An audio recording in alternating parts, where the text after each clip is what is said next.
Hello everyone, आज हम पढ़ेंगे इंग्लिश एनसीईआरटी क्लास 8 का chapter 1 how the camel got is hump. तो इसमें स्टार्टिंग में थोड़ा सा ओवरव्यू होता है चैप्टर का, वो देखते हैं। The world has just begin and the animals were working for the humans. मतलब कि जो दुनिया है वो अभी कुछ टाइम पहले ही स्टार्ट हुई थी और जो एनिमल्स थे, जानवर थे, वो काम कर रहे थे इंसानों के लिए। There was one lazy animal that did nothing and said nothing but hump. और एक बहुत ही आलसी जानवर था। लेजी का मतलब होता है आलसी, जो और वो जानवर कोई भी काम नहीं करता था और कुछ भी नहीं बोलता था। वो बोलता था सिर्फ और सिर्फ humph. Even the clever djinn was at it wits end. और जो क्लेवर मतलब जो चालाक जिन था, जिसे हम जैसे हिंदी में बोलते हैं जिन, कहते हैं कि वो कुछ भी कर देगा, वही वाला जिन इसमें रेफर किया गया है। एक चालाक जिन था, was at his wits end. और मतलब चालाक जिन भी उसकी इस बातों से मतलब कंफ्यूज सा हो जाता था कि ये करता क्या है। तो अब चैप्टर स्टार्ट करते हैं। In the beginning, when the world was new and the animals were just beginning to work for men, there was a camel and he lived in the middle of the howling desert because he did not want to work. जब मतलब जो word है वो start ही हुआ था और जो animals हैं उन्होंने बस काम करना ही स्टार्ट किया था इंसानों के लिए, तो वहाँ पे एक कैमल, एक ऊँट था। और वो जो मतलब एक डेजर्ट के बीच में रहता था, एक हाउलिंग डेजर्ट के बीच में। हाउलिंग का मतलब होता है गरजना, मतलब जैसे कि जो जैसे बादल गरजते हैं ना, जो बहुत ही ज़्यादा तेज़ और अजीब सी भूतिया टाइप की आवाज़ करते हैं, तो इसी टाइप के हाउलिंग डेजर्ट में वो कैमल रहता था और कुछ भी काम नहीं करता था। He ate sticks and thorns and prickles and when anyone anybody spoke to him he said hum, just hum and no more। और वो जो था कैमल, वो पूरे दिन स्टिक्स, लकड़ियाँ खाता था, थॉर्न कांटे खाता था और प्रिकल्स खाता था। प्रिकल्स होते हैं sharp points in plants and animals. कुछ शार्प पॉइंटेड सी थिंग होती हैं जो प्लांट्स में होती है और एनिमल्स में होती है, तो वो खाता था कैमल प्लांट्स की। और वो किसी से कुछ ज़्यादा बात नहीं करता था और जब कोई उससे बात करने आता था तो बस वो क्या कहता था, हम, इसी टाइप का कुछ बोल देता था और कुछ और बात नहीं करता था। फिर प्रेजेंटली एक बार क्या हुआ, एक हॉर्स आया एक मंडे की मॉर्निंग को अपनी सैडल बैग के साथ और कहा, सेडल का मतलब होता है जैसे कि कोई बैठने के लिए कोई जगह बना दी जाती है ना, जैसे हॉर्स पे बैठने के लिए गद्दी सी रखी जाती है, उसको सेडल बोलते हैं।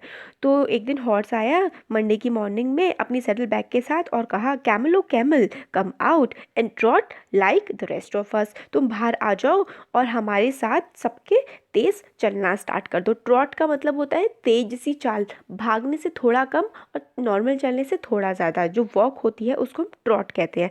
तो हॉर्स कैमल के पास आता है कि आओ और हमारे साथ बाकी सारे जानवरों के साथ ट्रॉट करना स्टार्ट करो। फिर जो कैमल होता है वो कुछ नहीं बोलता, वो बोलता है हम, said the camel and the horse went away and told the man. और फिर जो कैमल है उस हॉर्स की बात नहीं सुनता है, फिर ये सारी बात जो है हॉर्स जाके जो मैन होता है वहाँ पे इंसान होता है उसको बता देता है। फिर क्या होता है, presently the dog came to him with a stick in his mouth and said, camel O camel come and fetch and carry like the rest of us. फिर जब हॉर्स चला जाता है फिर एक डॉग आता है, फिर डॉग कहता है, डॉग के मुंह में क्या होती है, एक लकड़ी होती है, और वो कैमल से कहता है, कैमल ओ कैमल हमारे साथ आओ और चीज़ों को लो और कैरी करो अपने बैग के ऊपर, और जैसे कि हम काम कर रहे हैं इसी तरीके से तुम भी करो। फिर कैमल फिर से वही कहता है, said the camel and the dog went away and told the man. और फिर जो कैमल की बात सुनकर डॉग वहाँ से चला जाता है और मैन को ये बात बताता है।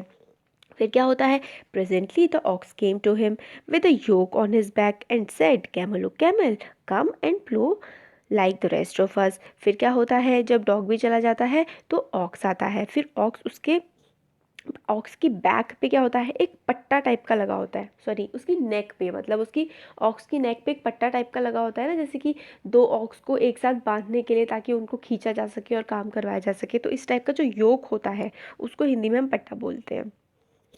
तो वो जो ऑक्स होता है वो भी उससे कहता है कैमल से कि आओ हमारे साथ आओ और प्लो करो, जैसे जुताई होती है ना खेतों की, उसको प्लो बोलते हैं। तो आओ हमारे साथ तुम भी प्लो करो जैसे हम सब काम कर रहे हैं।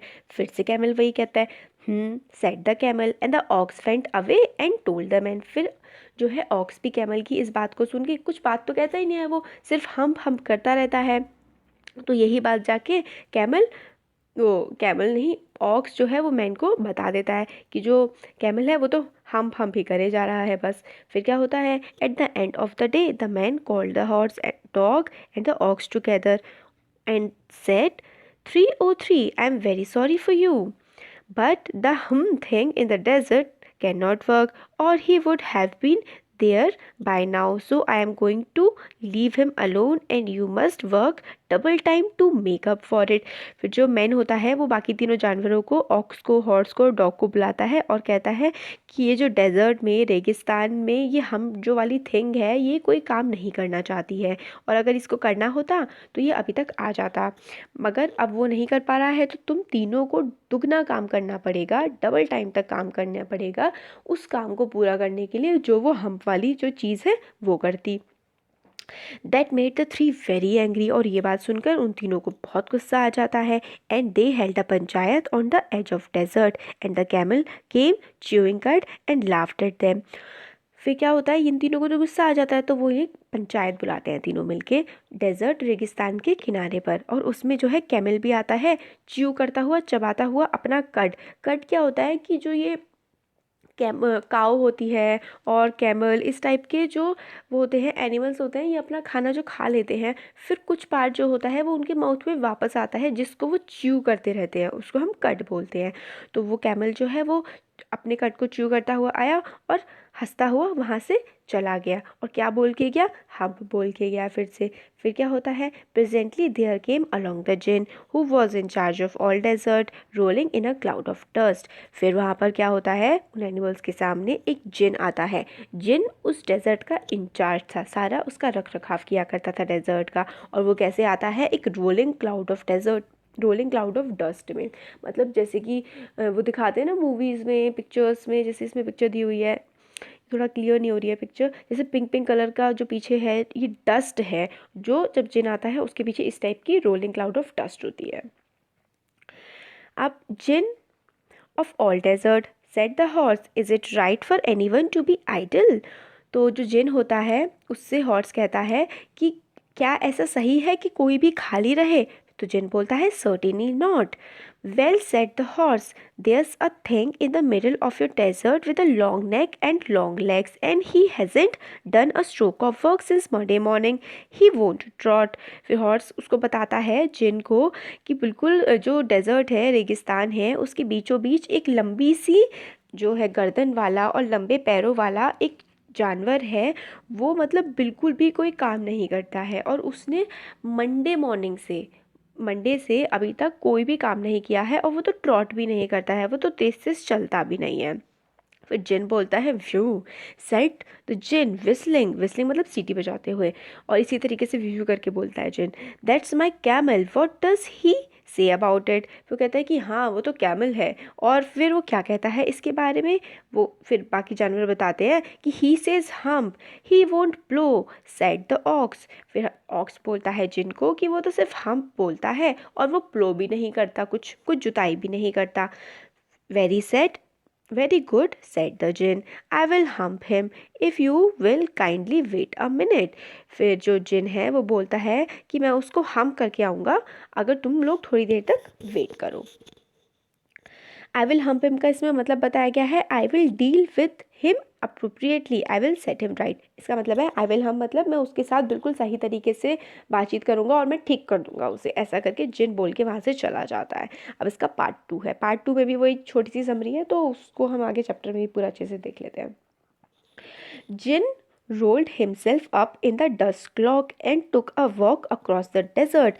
फिर जिन जो का करता है खुद को, मतलब वही डस्ट के जो बादल सा होता है, क्लॉक का मतलब होता है झुंड टाइप का होता है, उसमें खुद को गायब सा कर लेता है और वॉक करता है डेजर्ट में, और जो कैमल है उसको वो फिर फाउंड कर लेता है, उसको ढूंढ लेता है। And found the camel looking at his own reflection in a pool of water. और जब जिन को कैमल मिलता है तो जो कैमल होता है वो अपनी परछाई देख रहा होता है पूल के पानी में। रिफ्लेक्शन का मतलब होता है परछाई। फिर वो बोलता है my friend said the djinn, djinn कहता है oh my friend what's this I hear of your doing no work. फिर जिन कैमल को बोलता है कि ये मैं क्या सुन रहा हूँ कि तुम जो है कोई काम नहीं करते हो। Djinn set down with his chin in his hand, while the camel looked at his own reflection in the pool of water. फिर जो जिन है वो बैठ जाता है और अपना हाथ जो है वो अपनी चिन, मतलब ये जो हमारे फेस के नीचे वाला पार्ट होता है ना, जिसे हिंदी में थोड़ी बोलते हैं, वो अपनी चिन पे हाथ रख के बैठ जाता है और कैमल को देख रहा होता है कि जो कैमल है वो अपनी रिफ्लेक्शन को बस देखे जा रहा है, अपनी परछाई को पूल में देखे जा रहा है। You have given the 3 extra work ever since Monday morning on all account of your idleness, said the jinn।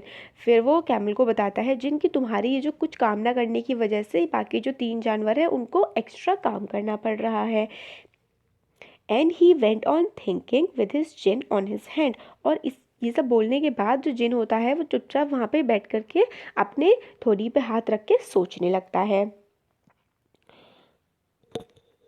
फिर रिमॉन्स्ट्रेटेड, इसमें जो वर्ड है अभी आया नहीं है। रिमॉन्स्ट्रेटेड का मैं आपको मतलब बताई थी, और रिमॉन्स्ट्रेटेड का मतलब होता है प्रोटेस्ट करना या फिर कंप्लेन करना। अब हम सेड द कैमल, अब इतनी सारी बात हो जाती है, जिन इतना कुछ बोल देता है कि तुम्हारी वजह से बाकी 3 एनिमल्स को ज़्यादा काम करना पड़ रहा है, मगर कैमल कुछ नहीं बोलता, सिर्फ और सिर्फ हम बोलता है। I shouldn't say that again if I were you, said the djinn. फिर जिन बहुत ही स्मार्टली बोलता है कि जो तुम बार बार बोलते रहते हो ना, अगर मैं तुम्हारी जगह होता मैं इसको दोबारा नहीं बोलता। You might say it once too often, I want you to work. फिर वो बोलता है कि तो हम करते रहते हो, नहीं बहुत ज़्यादा बोलते रहते हो, और मैं चाहता हूँ कि तुम बात जो है अपना कुछ काम करो। And the camel said, humph camel फिर से हम बोलता है again, but no sooner had he said it than he saw his back. और फिर जैसे ही वो बोलता है थोड़ी ही देर बाद वो देखता है अपनी कमर को। He was so proud of puffing up into a great hump. और फिर देखता है कि वो अपने आप को जो है पूल में देख रहा होता है, देखते देखते वो देखता है कि उसकी जो कमर है उसके ऊपर एक बहुत ही बड़ा सा मतलब पल्प सा उग गया है, पफ हो गया है, मोटी सी उसकी जो है जो गर्दन है वो मोटी हुए जा रही है, मोटी हुए जा रही है, और एक बड़ा सा हम्प बन गया है। Do you see that, said the djinn. फिर जिन बोलता है क्या तुमने इसको देखा? That's your very own hump that you have bought upon your very own self by not working. फिर वो बोलता है कि देखा तुमने, ये तुम्हारा खुद का हम्प है और ये तुम लेके आए हो खुद ही, क्योंकि तुम कोई काम नहीं करते हो। Today is Thursday and you have done no work since Monday. वो बोलता है कि आज जो है वो थर्सडे है और तुमने मंडे से कोई भी काम नहीं किया है। When the work began now you are going to work. फिर वो कहता है मंडे को काम शुरू हो गया था, मगर तुमने आज थर्सडे है और आज तक कोई काम नहीं किया है, इसलिए तुम्हारी जो कमर पे है, तुम्हारी गर्दन पे एक ये हम्प आ गया है। How can I, said the camel, with this hump on my back. फिर कैमल कहता है कि अब मैं कैसे काम करूँगा, ये जो हम्प मेरी कैमल वो गर्दन पे आ गया है इसकी वजह से। That's has a purpose, said the djinn. तो जिन बोलता है कि ये जो हम्प तुम्हारी बैक पे आया है इसका एक पर्पस है। All because you missed those 3 days, ये इसलिए आया है क्योंकि वो तुमने 3 जो दिन थे काम करने के वो मिस कर दिए थे, छोड़ दिए थे। You will be able to work now for 3 days without eating. फिर वो कहता है जिन कि अब तुम क्या है बिना कुछ खाए पिए 3 दिन तक काम कर सकते हो इस हम्प की वजह से। Because you can live on your hump, और तुम अपने इस हम्प पे ज़िंदा रह सकते हो 3 दिन तक बिना खाए हुए। एंड डोंट यू एवर से I never did anything for you. और तुम कहते थे ना कि मैं तुम्हारे लिए कुछ नहीं करता हूँ, तो देखो मैंने तुम्हारे लिए कर दिया। Come out of desert and go to the tree and behave. और जाओ डेजर्ट के बाहर जाओ और उन तीनों के पास जाओ और काम करो और अच्छे से बर्ताव करो। And the camel went away to join the tree. और फिर कैमल डेजर्ट से चला गया उन तीनों को ज्वाइन करने के लिए। And from that day to this day camel always wear a hump. और फिर उसी दिन से आज तक के दिन तक कैमल की कमर पे हमेशा एक वो हम्प है वो रहता है, और हम उसको आज हम्प बोलते हैं। हम्प खींच के नहीं बोलते हैं कि ताकि कैमल की जो फीलिंग्स है वो हर्ट ना हो। But he has never yet caught up with the 3 days that he missed. मगर आज तक भी कैमल जो है उन 3 दिनों को पूरा नहीं कर पाया है। कॉट अप करना मतलब उनको पूरा कर लेना, उन 3 दिनों के काम को आज तक भी कैमल पूरा नहीं कर पाया है।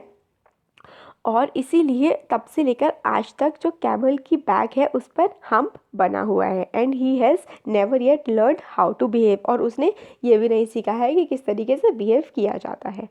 तो यहाँ पे हमारा चैप्टर कंप्लीट हो गया। कैसा लगा आपको कमेंट सेक्शन में कमेंट करके बता सकते हैं। अच्छा लगा तो वीडियो को लाइक करिए, चैनल को सब्सक्राइब करिए। Thank you so much.